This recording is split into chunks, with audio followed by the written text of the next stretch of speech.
ओम शांति शांति। ओम शांति शांति। अंतर मन में ज्योति जगा लो, होगा दूर अंधेरा।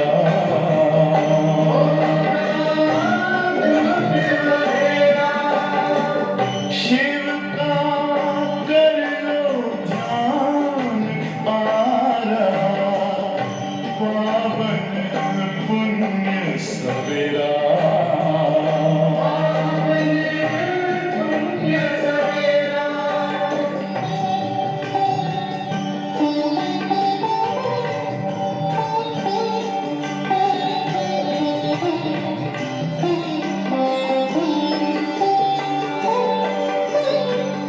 तुम हो कौन, कहाँ से आए, अपने आप को जानो।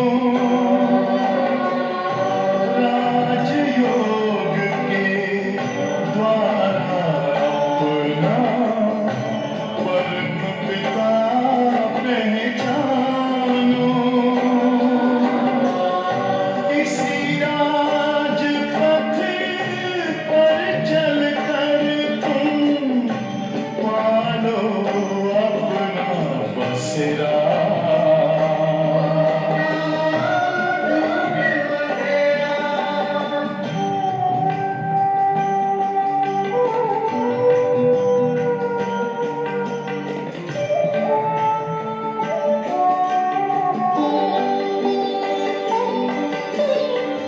तुम हो आत्मा तन से प्यारे, परमात्मा को प्यारे।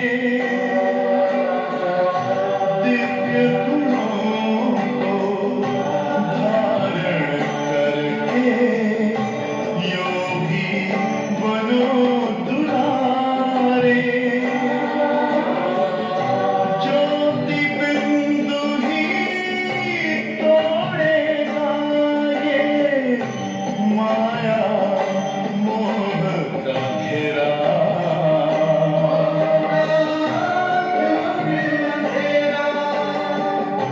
अंतर मन में ज्योति जगा लो, होगा दूर अंधेरा।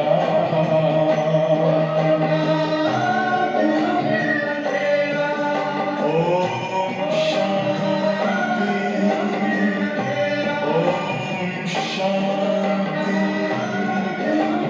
ओम शांति।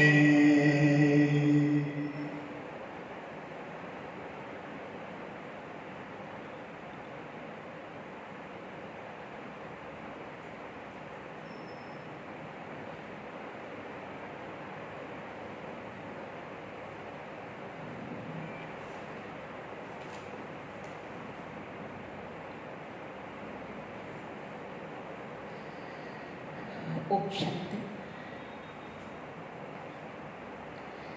आज 2 मई की साकार मुरली है। बाबा ने कहा, मीठे बच्चे, अभी तुम संगम पर हो। मीठे बच्चे, अभी तुम संगम पर हो। तुम्हें पुरानी दुनिया से ताल्लुक अर्थात नाता तोड़ देना है, क्योंकि यह पुरानी दुनिया अब खत्म होनी है। तुम्हें पुरानी दुनिया से ताल्लुक तोड़ देना है, क्योंकि यह पुरानी दुनिया अब खत्म होनी है। मुरली का आज का प्रश्न है, संगम की कौन सी विशेषता सारे कल्प से न्यारी है? संगम की कौन सी विशेषता सारे कल्प से न्यारी है? आप उत्तर सोच सकते हैं, अभी उत्तर सुनेंगे। बाबा ने कहा, संगम की ही विशेषता है, पढ़ते यहाँ हो, प्रारब्ध भविष्य में पाते हो। संगम की कौन सी विशेषता जो सारे ही कल्प में न्यारी है?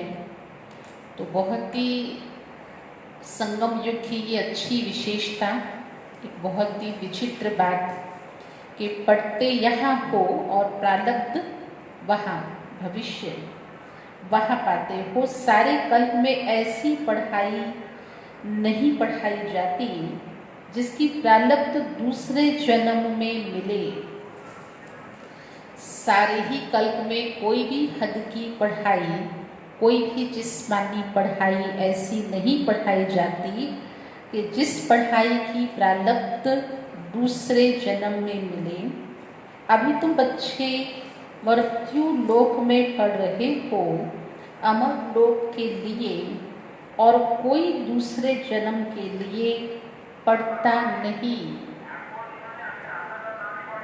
कितनी विचित्र बात है कि तुम यहाँ मृत्यु लोक में पढ़ रहे हो उस अमर लोक के लिए। ऐसे तो कोई दुनिया में, पूरे सृष्टि चक्र में ऐसा तो कोई पढ़ता नहीं कि पढ़े यहाँ इस लोक में और प्रारब्ध मिले फिर उस लोक में।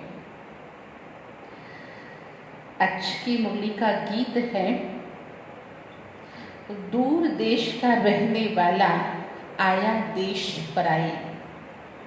जो बहुत दूर देश का है, परे ते परे परम धाम का वासी, और 5000 वर्ष में केवल एक बार इस संगम युग पर हम बच्चों को पुरुषोत्तम बनाने के लिए, एक ऐसी पढ़ाई पढ़ाने के लिए जिसकी प्रारब्ध हमें नई दुनिया में भविष्य 21 जन्म के लिए मिलती है, और वो पढ़ाने के लिए बहुत दूर से, दूर देश का रहने वाला इस पराए देश में आते हैं।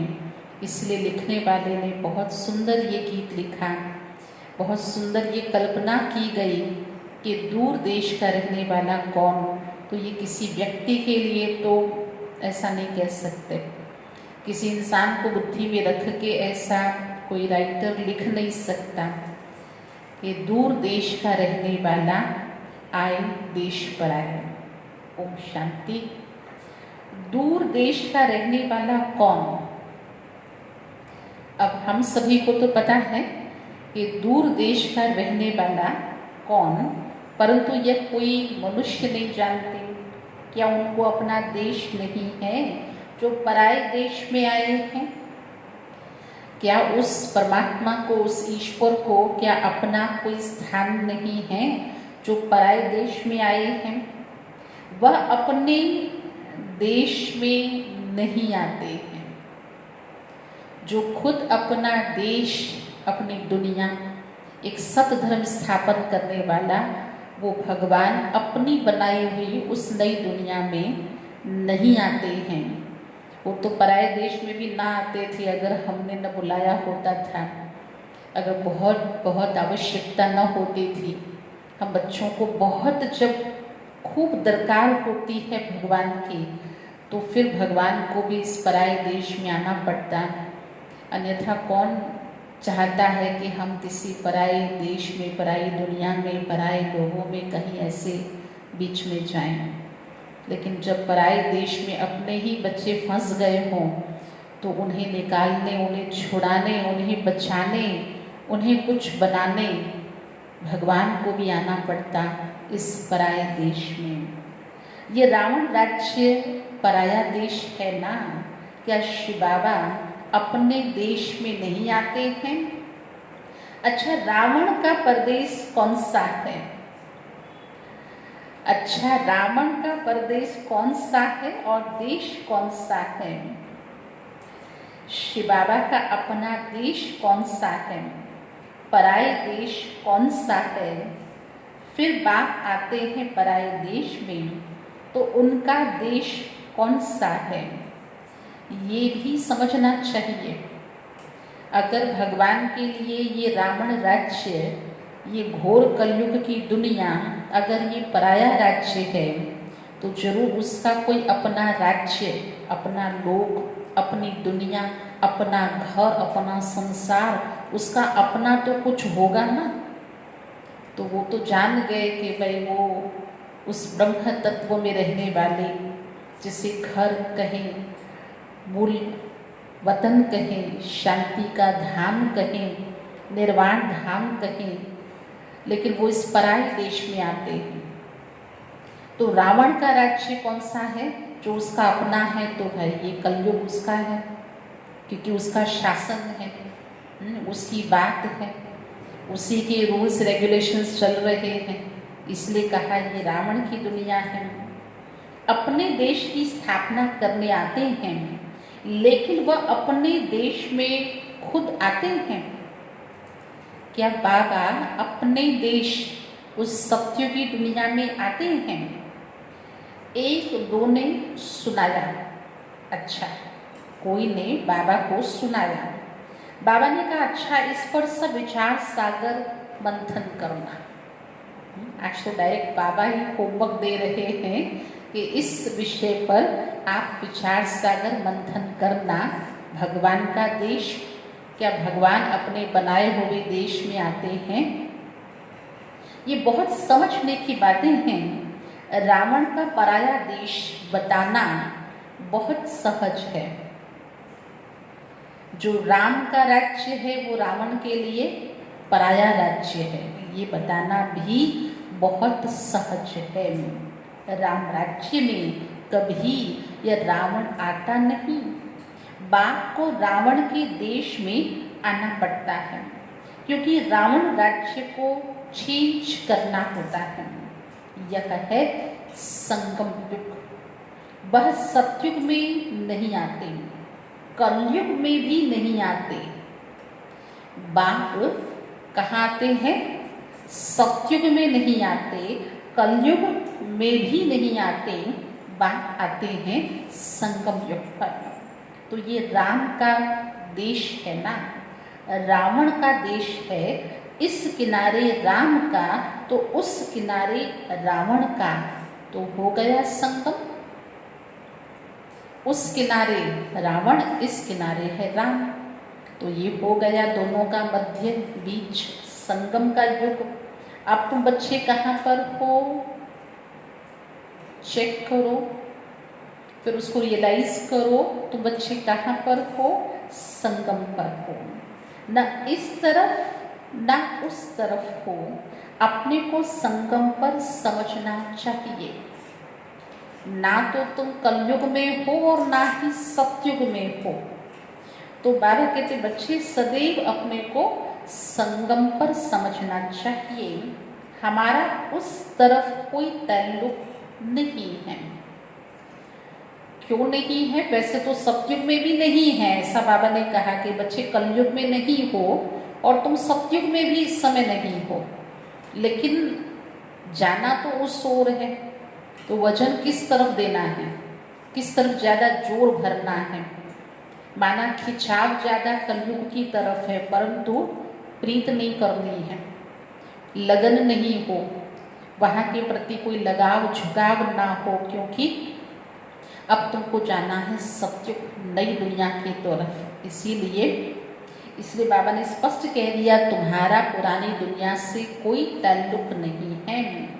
बुद्धि से पुरानी दुनिया से ताल्लुक तोड़ना पड़ता है। रहते तो यहाँ ही हैं, बुद्धि से तोड़ना है। रहते तो यहाँ ही हैं, परंतु बुद्धि से समझते हो ना कि यह पुरानी दुनिया ही खत्म होनी है। आत्मा कहती है अभी मैं संगम पर हूँ। बाप आया हुआ है, इसीलिए बाबा को खिवैया भी कहा जाता है। जो मेरी इस पुरानी नैया को जो हिलती है डुलती है, कभी तो बिल्कुल डूबने पर होती है, जिससे हमने जन्म जन्म पुकारा हे भगवान मेरी नैया पार लगाओ। तो भगवान जब इस संगम युग पर आते हैं तो उसका एक बहुत सुंदर स्वरूप है खिवैया का। तो बाप खिवैया भी है। अभी हम जा रहे हैं, परंतु कैसे जानते हो? योग से। योग के लिए भी फिर ज्ञान चाहिए।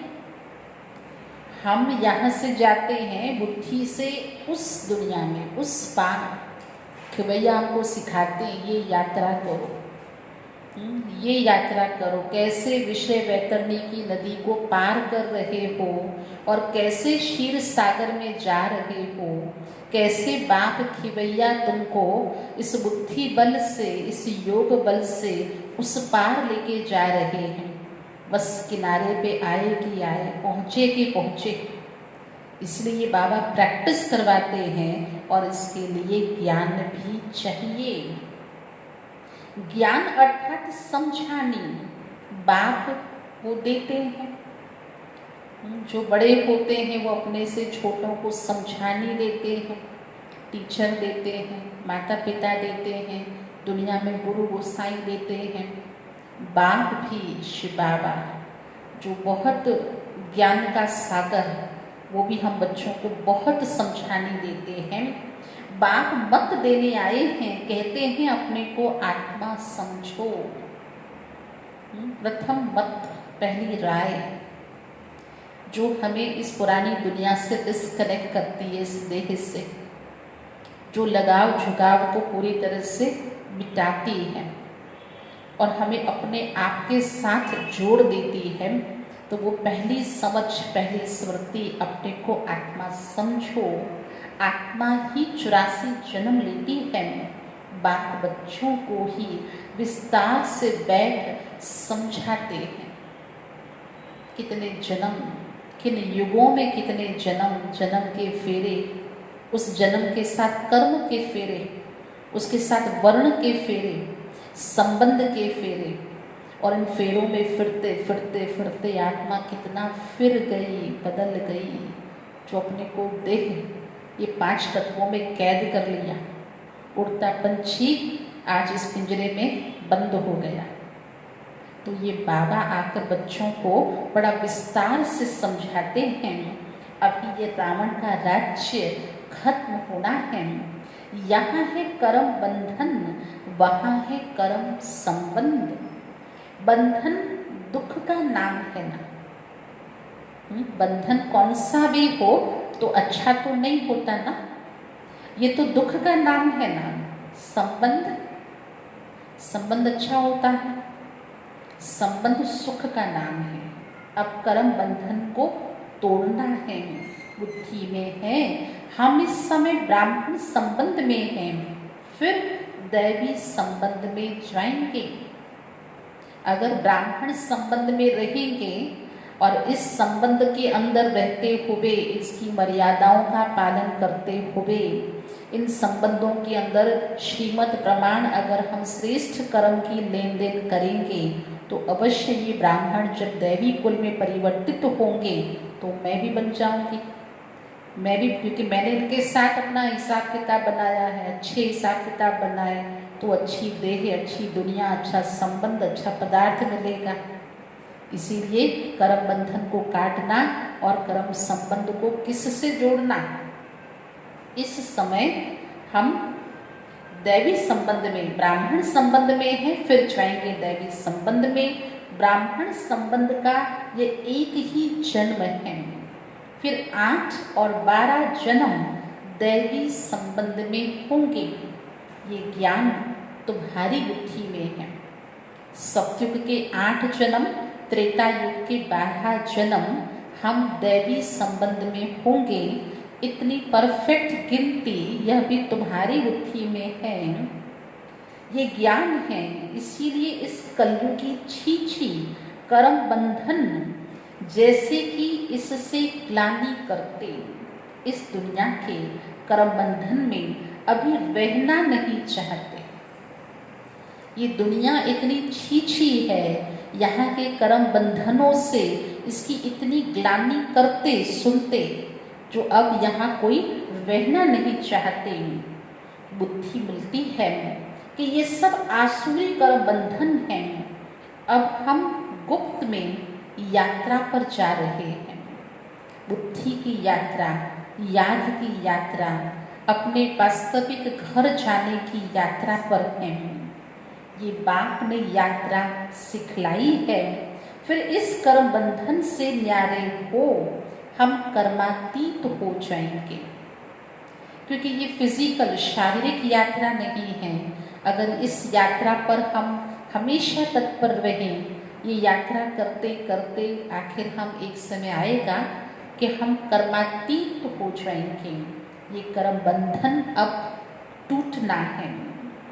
हम बात को याद करते हैं कि पवित्र बन चक्र को समझकर चक्रवर्ती राजा बने, पढ़ रहे हैं। फिर उनका एम ऑब्जेक्ट प्रारब्ध भी चाहिए ना। तुम जानते हो हमको पढ़ाने वाला बेहद का बाप है। बेहद के बाप ने हमको 5000 वर्ष पहले पढ़ाया था। यह ड्रामा है ना। ड्रामा में जो सीन जैसे पहले बीती होगी, फिर उसको रिपीट देखेंगे तो वो रिपीट टेलीकास्ट में भी वैसा ही होगा ना। तो ये ड्रामा है ना। बाप ने 5000 वर्ष पहले भी पढ़ाया था, सो अब भी पढ़ा रहे हैं। जिनको कल्प पहले पढ़ाया था अब उनको ही पढ़ाएंगे। आते रहेंगे, वृद्धि को पाते रहेंगे।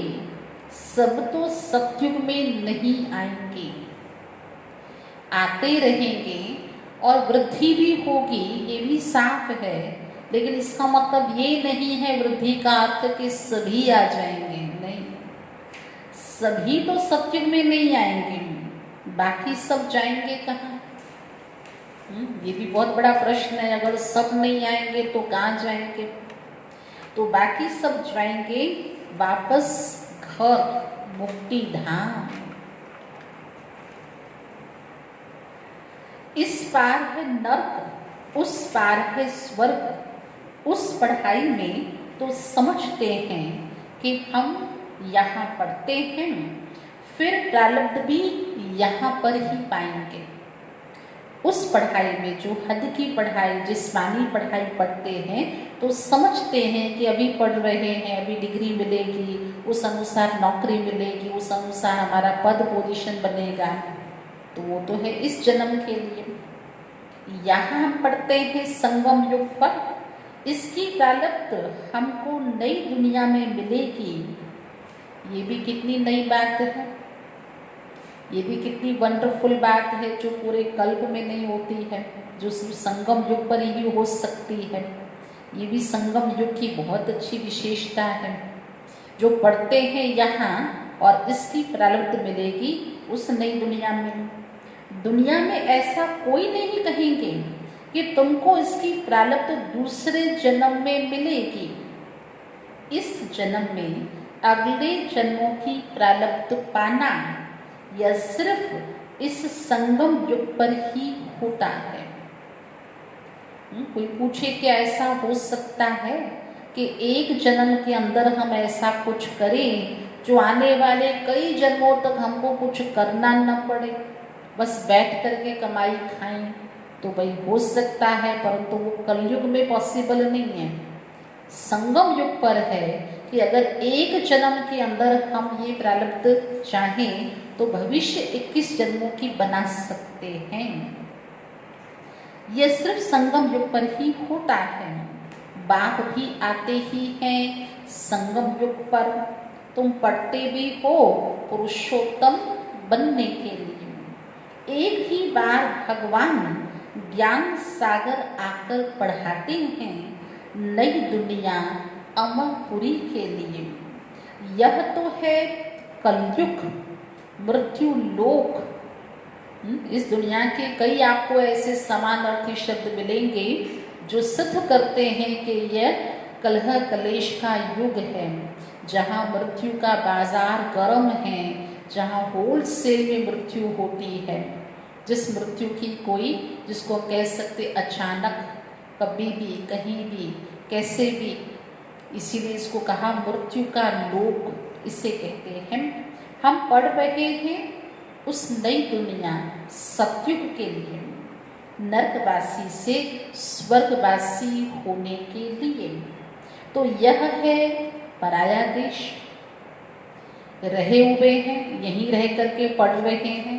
यही रह करके पुरुषार्थ कर रहे हैं भविष्य के लिए।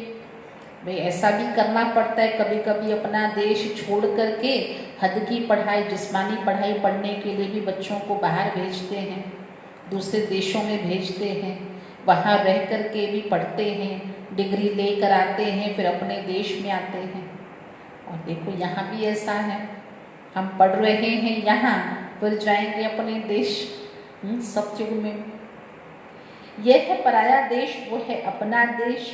उस अपने देश में बाप को आने की दरकार नहीं है, वह देश बच्चों के लिए ही है।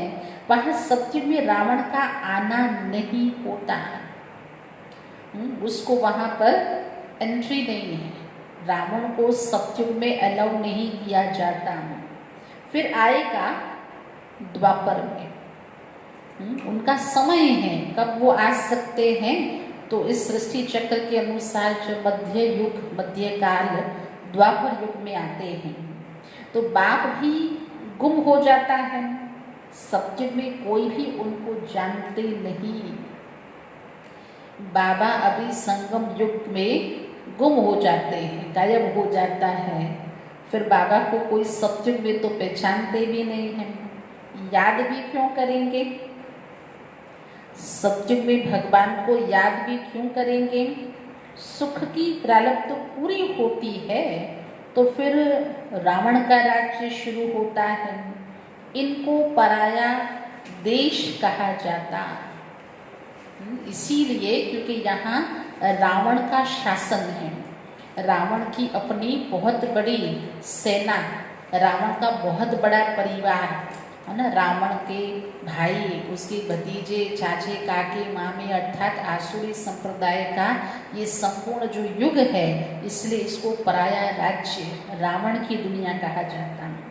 अब तुम समझते हो हम कहाँ हैं, हम कहाँ हैं, संगम युग पर हैं। हमको रास्ता दिखलाने वाला वह बाप मिला है, वो भगवान का बहुत बहुत एहसान है, बहुत दिल से शुक्राना है। वो भगवान बाप मिला है जो हमें रास्ता दिखाता है। बाकी सब तो धक्के ही खिलाते हैं, भगवान के नाम पर भी दुनिया में धक्के खिलाते हैं। तो बाकी सब धक्के खाते रहते, जो बहुत थके हुए होंगे, जिन्होंने कल्प पहले रास्ता लिया होगा, वही आते रहेंगे। भाई हर एक के नसीब में भी थोड़ी होता है, वो तो दुनिया भी कहते हैं ना, कोई कोई ऐसी किस्मत लिखवा के आते हैं, सबके भाग्य में हो तो क्या चाहिए।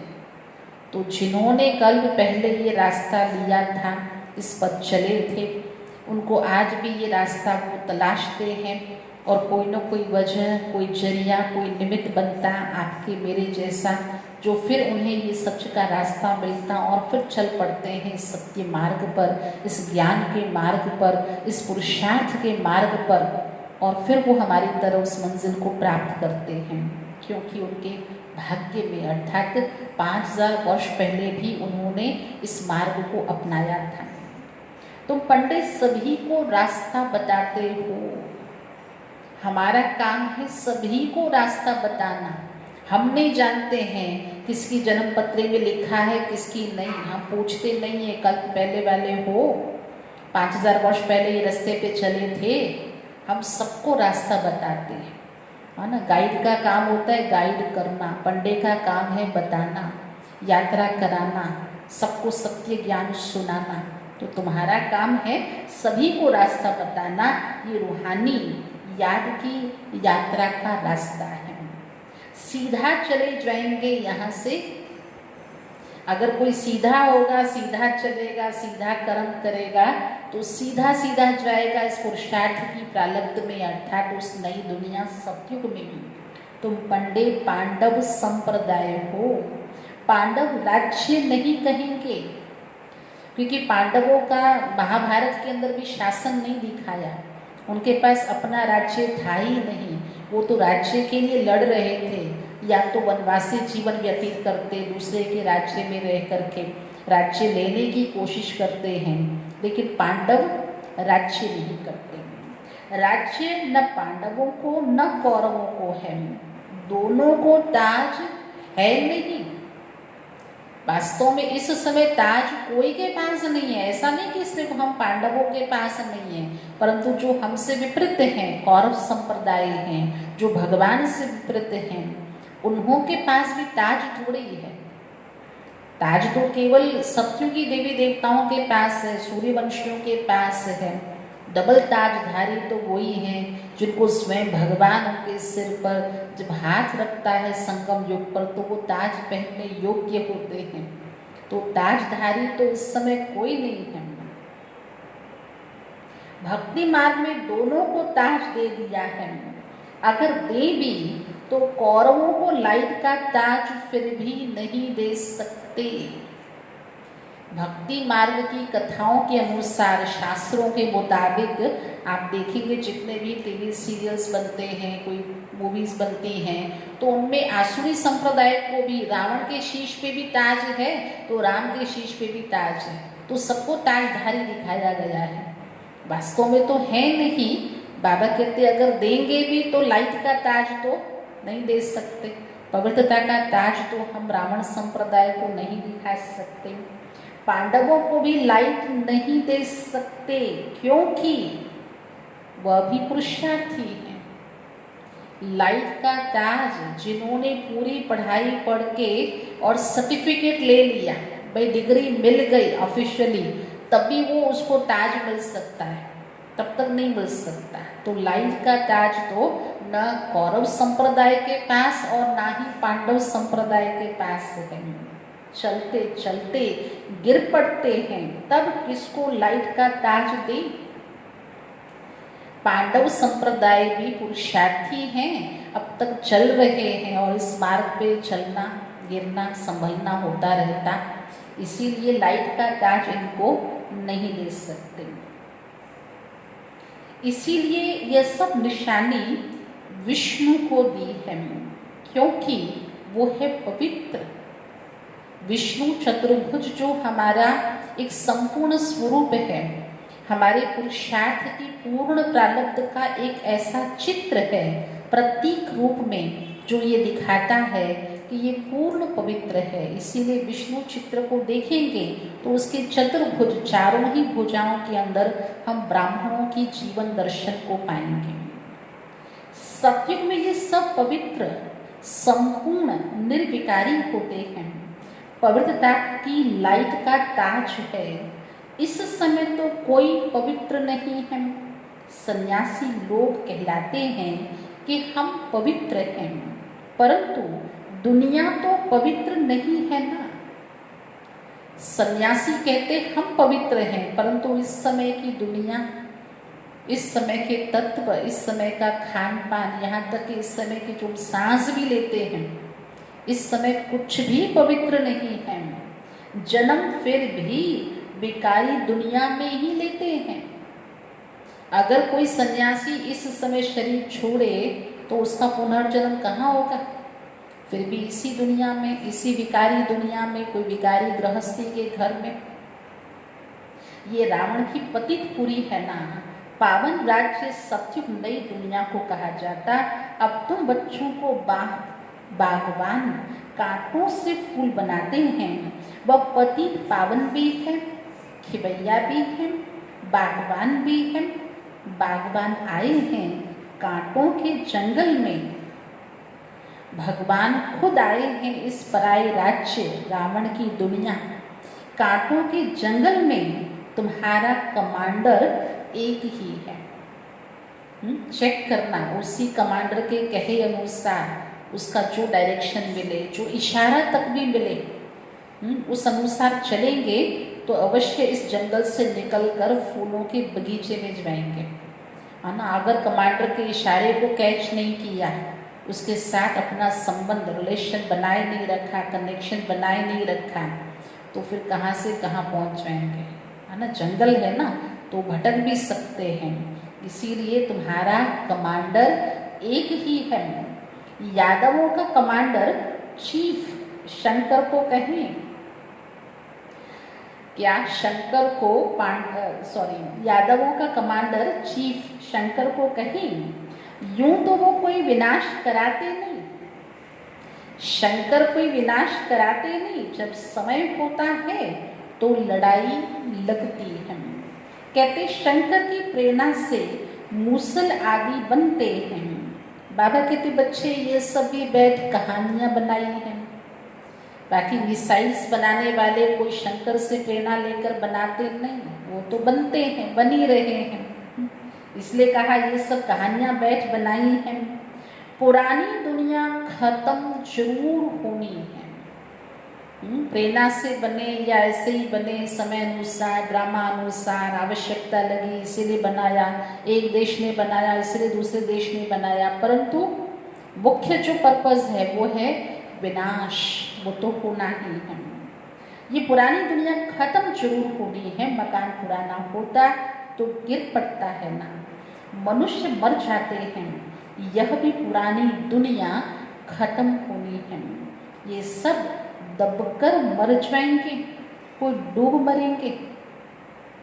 भूकंप में कितने लोग उस मलबे के नीचे दब जाते हैं, तो कोई दब के मर जाएंगे, तो कोई डूब मरेंगे, कोई तो शॉक में मरेंगे। बॉम्ब्स आदि की जहरीली वायु भी मार डालेगी। जो दूर दूर तक जहाँ बॉम्ब ब्लास्ट नहीं भी हो पाते हैं, लेकिन अगर उसकी केवल एक वायु में जो कुछ केमिकल मिल गया, कोई ने सांस एक अंदर ली तो भी मर जाएंगे। बच्चों की बुद्धि में है अभी विनाश होना ही है। हम उस पार जा रहे हैं। कलयुग पूरा हो, सतयुग की स्थापना जरूर होनी ही है। फिर आधा कल्प लड़ाई होती ही नहीं। इतनी शांति का राज्य, सुख की दुनिया जो आधा कल्प तक फिर लड़ाई होती ही नहीं। अभी बाप आए हैं पुरुषार्थ कराने, ये लास्ट चांस है। लगता है ना, बाप आए इस पराई दुनिया में पढ़ाने के लिए और फिर पढ़ाई के साथ पुरुषार्थ करा रहे हैं। अब इसमें भी लास्ट चांस है।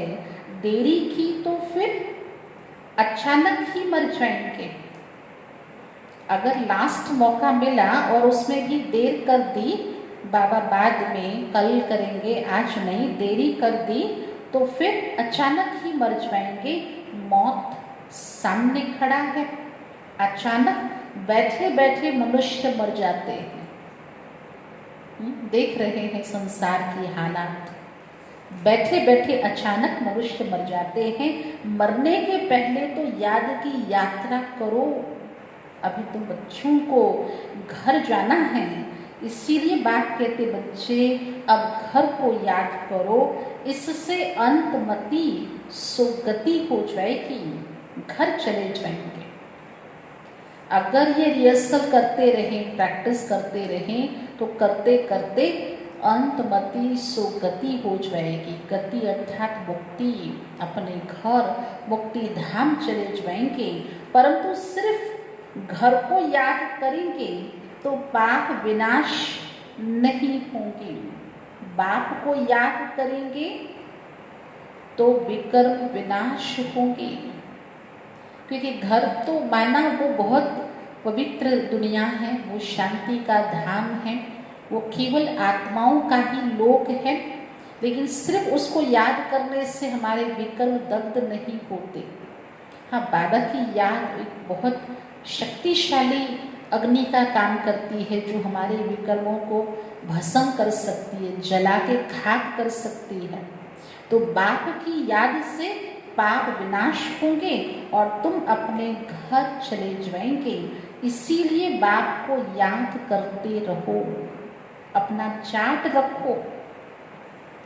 आजकल तो रख सकते हैं कि दिन भर में जो हमारी रूटीन दिनचर्या है अब वो पहले जैसी नहीं, बहुत व्यस्त नहीं है, लेकिन कितने हम व्यवस्थित पुरुषार्थी हैं तो चेक कर सकते हैं अपना चार्ट रखते हुए।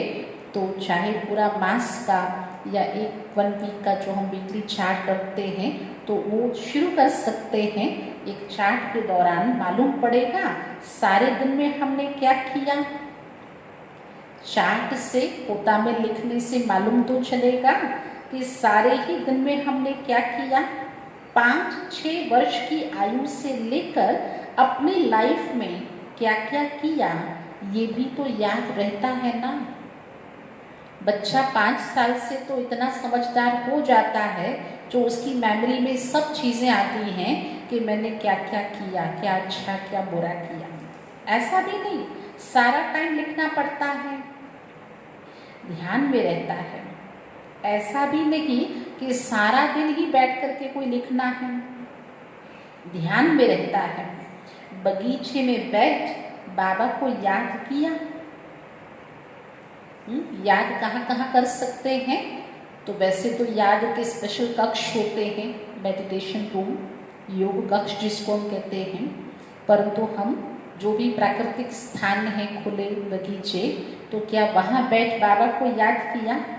अच्छा, दुकान पर कोई ग्राहक नहीं है तो क्या हम याद में बैठे हैं? हम हमारे कारोबार के स्थान पर, ऑफिस में, दुकान पर कहीं बैठे हैं, लेकिन हम फुर्सत में हैं, फ्री हैं, तब हम याद में बैठे हैं। अंदर में नोट रहेगा, चार्ट कैसे बनेगा, कैसे हिसाब किताब निकलेगा, कैसे नफा नुकसान पता चलेगा। तो इससे पता चलेगा जब अंदर में इसको नोट करते रहेंगे। अगर लिखना चाहते हो तो फिर डायरी रखनी पड़े, परंतु मूल बात है यह याद की। मुख्य जो हमारी बात है ये लिखना या इसको अंदर में नोट करना, क्योंकि मुख्य है याद की बात। हम तमो प्रधान से सतो प्रधान कैसे बने, पवित्र दुनिया के मालिक कैसे बने, पतित से पावन कैसे बने, बाप आकर यह नॉलेज देते हैं। ये जो कैसे कैसे के जो प्रश्नों का उत्तर है वो बाप आकर नॉलेज देते हैं। ज्ञान का सागर बाप ही है। अब तुम कहते हो बाबा हम आपके हैं, सदैव आपके ही हैं, सिर्फ भूल कर देह के अभिमान में आ गए थे। हम आपके हैं वर्तमान में और आपके ही रहेंगे, लेकिन हम भूल गए थे, इस देह के अभिमान वश विस्मृत हो गए थे। अभी आपने बताया कि हम फिर देही अभिमानी बनते हैं। सत्युग में हम देही अभिमानी थे, खुशी से एक शरीर छोड़ दूसरा लेते थे। तो तुम बच्चों को ये सब धारणा कर फिर समझाने लायक बनना है, तो बहुतों का कल्याण होगा।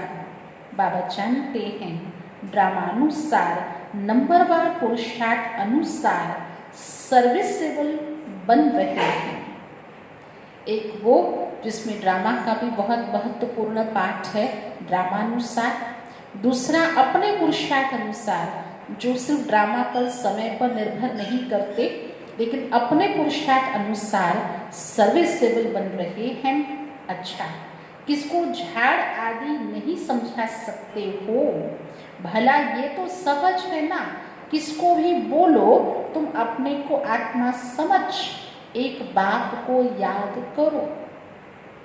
अगर कल्प वृक्ष पर किसी को समझाना नहीं आता, हो सकता है, लेकिन इतना तो जरूर कह सकते हैं कि भाई कल्प वृक्ष का जो मुख्य बीज रूप है उसमें भगवान बाप, तो अपने को आत्मा समझ उस भगवान को याद करो। ये तो सहज है ना, इतना समझाना, इतना किसी को बतलाना, ये तो बिल्कुल सहज है। ये बाप ही कहते हैं मुझे याद करो तो विकर्म विनाश होंगे। और कोई मनुष्य ये कह न सके सिवाय तुम ब्राह्मणों के, सिवाय तुम ब्राह्मणों के, और कोई को ऐसा कहना आएगा ही नहीं। कोई को ऐसे कहने की समझ अक्ल ही नहीं है। कोई ऐसा कह सके, उसकी सोच विचार, उसके स्वप्न मात्र में, कल्पना में भी नहीं है जो ऐसा कह सके सिवाय तुम ब्राह्मणों के। और कोई न आत्मा को न परमात्मा बाप को जानते हैं। ऐसे ही सिर्फ कह देंगे तो किसको तीर लगेगा नहीं। ऐसे ही सामान्य साधारणता में आकर कह देंगे बिगर ज्ञान बिगर समझ, तो फिर किसी को तीर लगेगा नहीं। भगवान का रूप भी जानना पड़े। ये सब नाटक के एक्टर्स हैं। हर एक आत्मा शरीर के साथ एक्ट करती है। एक शरीर छोड़ दूसरा ले फिर पाठ बजाती है। वह एक्टर्स कपड़े बदली कर भिन्न भिन्न पाठ बजाते हैं। तुम फिर यह शरीर बदलते, वो एक्टर कपड़े बदलते, तुम फिर आत्मा का वस्त्र ये शरीर तुम ये बदलते हो। वो कोई मेल व फीमेल की ड्रेस पहनेंगे अल्पकाल के लिए, यहाँ फिर मेल या फीमेल का चोला लिया है तो सारी आयु वो ही रहेंगे। अगर कोई आत्मा ने मेल पुरुष तन लिया तो सारा ही जन्म सारी ही आयु वह मेल अर्थात वो तन में रहेंगे। वो हद के ड्रामा, यह बेहद का ड्रामा। पहली मुख्य बात है, बाप कहते हैं मुझे याद करो। पहली बात आज की मुरली में विशेष बाबा का इस बात पर बहुत जोर है। बहुत अच्छी ज्ञान की बातें, बहुत अच्छे उदाहरण बाबा ने दिए, परंतु फिर घूम फिर के बाबा आ गए बच्चे मुख्य बात कोई को समझाने के लिए, स्वयं के धारण करने के लिए, अपना चार्ट रखने के लिए। तुम बच्चे मुझे याद करो, योग अक्षर भी काम में नहीं लाओ, क्योंकि योग तो अनेक प्रकार के सीखते हैं, वह सब है भक्ति मार्ग के। आजकल तो योग शब्द इतना कॉमन हो गया है, योगा वाले भी योग कह रहे हैं, मिक्स कर दिया है फिजिकल योगा। इसलिए बाबा कहते बच्चे अब वो भक्ति मार्ग वाले हैं। अब बाप कहते मुझे याद करो और घर को याद करो, तो तुम घर चले जाएंगे। याद करते करते सहज ही इस दुनिया से पार, इस शरीर तत्वों से निकल ऐसे सहज जैसे मक्खन से बाल निकला, आत्मा अपने घर पहुंच जाएगी। श्री बाबा इनमें आकर के शिक्षा देते हैं। बाप को याद करते करते तुम पावन बन जाएंगे, फिर पवित्र आत्मा उड़ेगी। इतनी याद की अवस्था पक्की हो जाएगी, जो इतनी पवित्र आत्मा फिर इस पिंजरे में कैद नहीं रह सकती।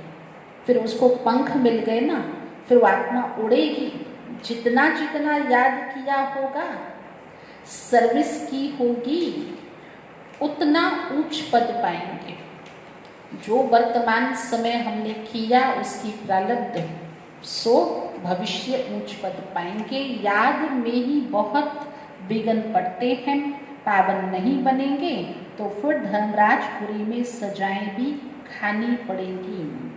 इज्जत भी जाएगी, पद भी भ्रष्ट होगा। पिछाड़ी में सब साक्षात्कार होंगे, परंतु कुछ कर नहीं सकेंगे। साक्षात्कार कराएंगे तुमको, इतना समझाया। साक्षात्कार में क्या देखेंगे? तुमको इस जगह पर इस व्यक्ति द्वारा इन परिस्थितियों में ऐसा कहा था, ऐसे बताया था, ऐसे इशारे दिए थे फलां के द्वारा, उस समय ऐसी मुरली चली थी, ऐसा संदेश आया था। सब साक्षात्कार में दिखाएंगे, बताएंगे। इतना समझाया, फिर भी तुमने याद नहीं किया, पाप रह गए, अब खाओ सजा। उस समय पढ़ाई का टाइम नहीं रहता। चाहे हम कितना भी उस समय घोर पश्चाताप करें, खूब भगवान को उस समय हम उसके हृदय को परिवर्तन करने के लिए हम उसके प्रति हम कहीं भगवान अब थोड़ा समय दे दो, थोड़ा मौका दे दो, 2 घड़ी 1 घड़ी दे दो। बाबा कहते बच्चे फिर वो टाइम नहीं रहेगा, अफसोस करेंगे हमने क्या किया, नाहिक टाइम गंवाया। अगर आज की परिस्थिति में हमें याद करके ऐसा लगता है, आज की परिस्थिति में, तो सोचो अगर आने वाले समय में परिस्थिति और बदलेगी तो क्या हम फील करेंगे। समझ सकते हैं, नाहिक टाइम गंवाया, परंतु सजा तो खानी पड़े। कुछ हो थोड़े ही सकेगा। करने का समय अगर बीत जाए तो फिर कुछ हो थोड़े ही सकेगा। नापास हुए तो हुए, ये तो सिंपल बात है जो हम बचपन से देखते हुए आए हैं। फर्स्ट में पढ़ते थे या फिफ्थ में पढ़ते थे या 10th में पढ़ते थे, पढ़ाई हुई, एग्ज़ाम्स हुई, फिर स्कूल बंद। उस समय थोड़ी पढ़ाई होती है, फिर तो पढ़ाई बंद हो जाती है ना। तो बाबा कहते बस नापास हुए तो हुए, फिर पढ़ने की बात नहीं। उस पढ़ाई में तो नापास हो तो फिर भी पढ़ते हैं, ये तो पढ़ाई ही पूरी हो जाएगी। वहाँ तो फिर स्कूल खुलेंगे तो पढ़ सकते, मौका है, फिर परीक्षा दे सकते हैं। किंतु यहाँ तो युग परिवर्तन की वेला है। अगर ये वेला आ गई, युग परिवर्तित हो गया, तो जो परिवर्तित हो गए वो हो गए, जो रह गए सो रह गए। ये तो पढ़ाई पूरी हो जाएगी, अंत समय में पश्चाताप न करना पड़े, उसके लिए बाबा बच्चों को राय देते हैं, बच्चे अच्छी रीति पढ़ लो, जरमुई जगमुई में अपना टाइम वेस्ट मत करो। अभी भी मौका है, क्योंकि जरमुई जगमुई के लिए आजकल बहुत ज़्यादा सोर्स हैं, है ना, ज़्यादा फ्री हैं। तो सोशल मीडिया पर भी आजकल जरमुई जगमुई तो करते हैं, इससे भी बचना चाहिए। और अवश्य ही आज बाबा हमें होमवर्क धारणा के ये पॉइंट में भी कह सकते हैं, जरमुई जगमुई में अपना टाइम वेस्ट मत करो, नहीं तो बहुत पछताना पड़ेगा। माया बहुत उल्टे काम करा देती है। चोरी कभी नहीं की होगी, वह भी कराएगी। जो आज हम कहते हैं हमारे तो संस्कार में नहीं है, हमने तो कभी सोचा भी नहीं है, परंतु क्या पता कैसा समय आएगा, है ना, कैसे किसी की नीयत बदल सकती है। हो सकता है माया चोरी भी कराएगी, पीछे स्मृति आएगी, हमको तो माया ने धोखा दे दिया। जब आँख खुलेगी, जब होश में आएंगे, जब पता चलेगा, तो फिर पश्चाताप करेंगे, अरे माया ने धोखा दे दिया। पहले दिल में ख्याल आता है फलानी चीज़ उठाऊं, परंतु बाबा कहते बच्चे बुद्धि तो मिली है ना। ख्याल आया कुछ गलत करने का, लेकिन सद्बुद्धि तो मिली है ना, ये राइट है व रॉन्ग है, ये चीज़ उठाऊं तो ये राइट है या रॉन्ग है, रॉन्ग हुआ ना। कोई की कोई वस्तु उठा लेना ये रॉन्ग हुआ ना, नहीं उठाएंगे तो राइट हुआ। अब क्या करना चाहिए, क्या करना चाहिए, चाहे कुछ भी हो, कैसी भी सिचुएशन हो, कितनी भी मजबूरी हो, लगता है कि नहीं ये तो बहुत अच्छा करने के लिए हमने किया था, किसी का भला करने के लिए किया था, हो सकता है उस समय उस गलत को भी हम सही समझते हो, तब भी बाबा ने बहुत सिंपली प्रश्न पूछ के हम सभी के विवेक को इतना जागृत कर लिया कि अगर ऐसी कोई घड़ी वेला आ जाए जीवन में, तो उस समय बुद्धि सही काम करे, है ना, जो उसको सद्बुद्धि मिली है, ऐसी मत उस समय आए कि ये उठाना, ये वस्तु ले लेना ये रॉन्ग है, न उठाना राइट है। अब क्या करना है, पवित्र रहना तो अच्छा है ना, संग में आकर लूज नहीं होना चाहिए। चाहे आजकल हम स्थूल फिजिकली संग में नहीं भी आते हों, लेकिन अगर हम फ़ोन पर या मैसेजेस पर भी हम बहुत संग में रहते हैं, तो भी हमारी स्थिति में पुरुषार्थ में हम ढीले ढाले हो सकते हैं। तो बाबा हमारा ध्यान खिंचवा रहे हैं कि बच्चे संग में आकर के लूज नहीं होना चाहिए। हम भाई बहन हैं, फिर नाम रूप में क्यों फंसे। माना हम भाई बहन हैं, लेकिन फंसना नहीं है, फंसने के लिए हम भाई बहन नहीं बने हैं, हम बाबा के बने इसीलिए भाई बहन बने हैं। तो जो मेरा जो एक फोकस है वो उस बिंदु, उस निराकार, उस परमात्मा पे होना चाहिए, न कि साइड ब्रदर्स सिस्टर्स के ऊपर, भाई बहन के ऊपर। तो नाम रूप में क्यों फंसे, देह के अभिमान में नहीं आना चाहिए।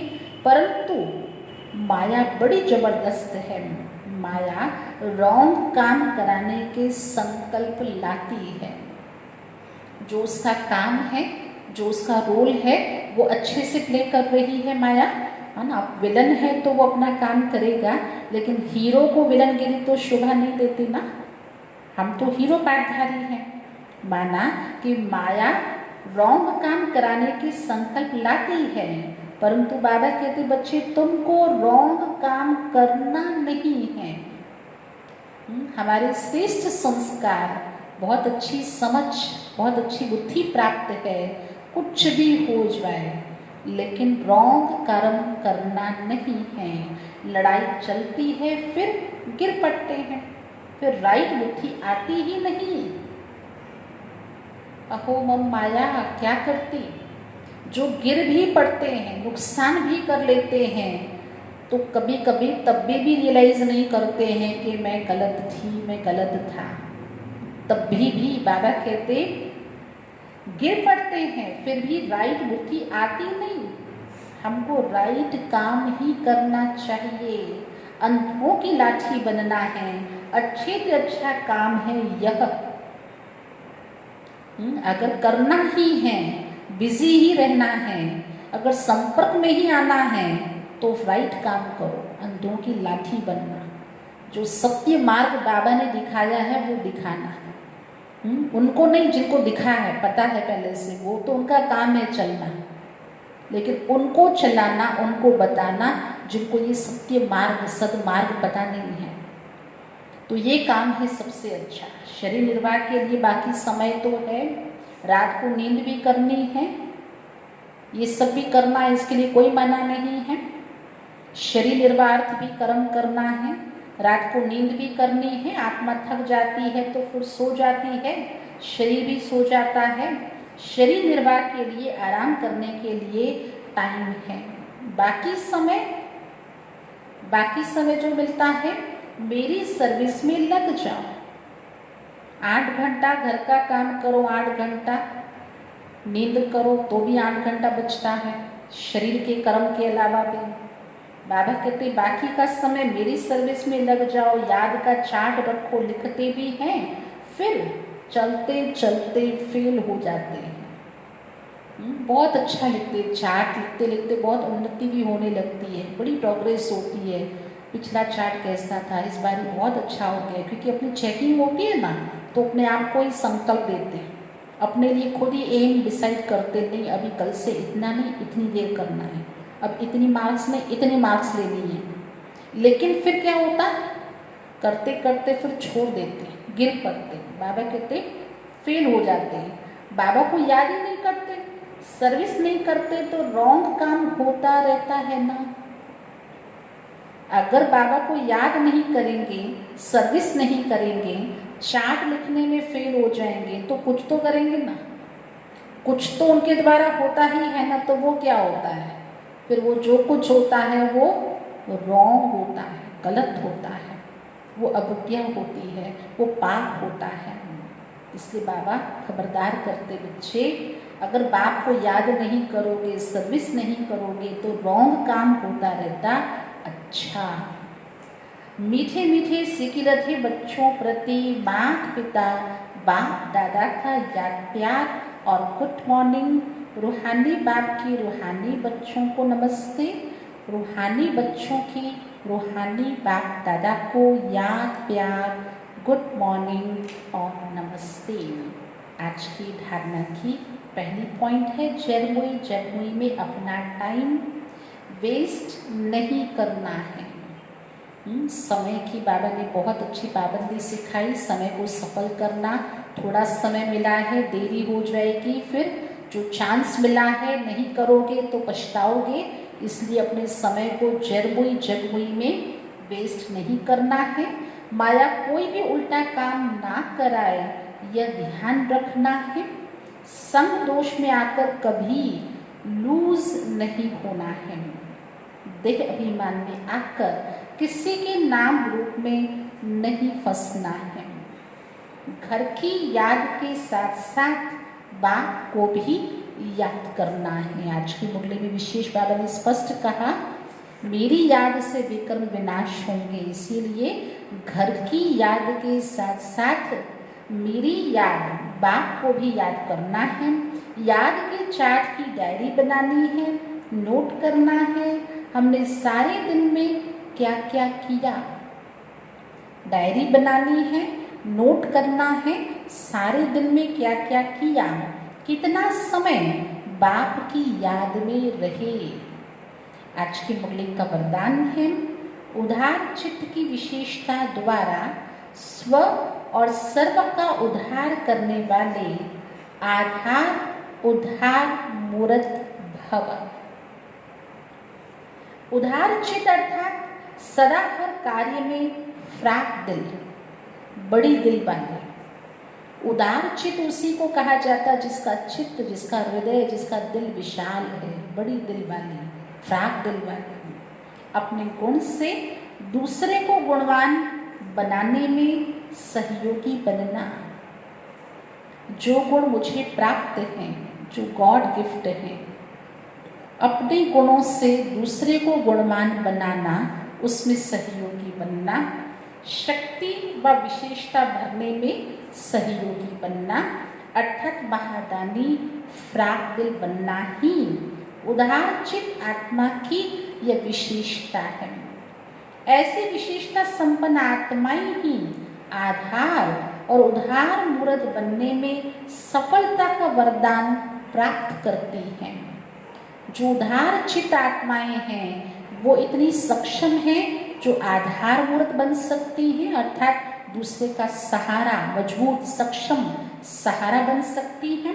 उद्धार करने वाली, दूसरों का कल्याण करने वाली उद्धार चित्त आत्मा उद्धार मूर्त बन सकती है, क्योंकि सेवा के आधार स्वरूप बनना अर्थात स्व और सर्व के उद्धार के निमित्त बन जाना। स्व और सर्व के उद्धार के निमित्त बनना। आज का स्लोगन है, आप और बाप दोनों ऐसा कंबाइंड रहो जो तीसरा कोई अलग कर न सके। पूरा ही दिन इस स्थिति में रह सकते हैं, कंबाइंड स्वरूप हर समय दिखाई दे बाप, आप और बाप, दूसरा कोई नहीं। बहुत अच्छा बाबा ने कहा, आप और बाप दोनों ऐसा कंबाइंड रहो जो तीसरा कोई अलग कर न सके। ओम शांति।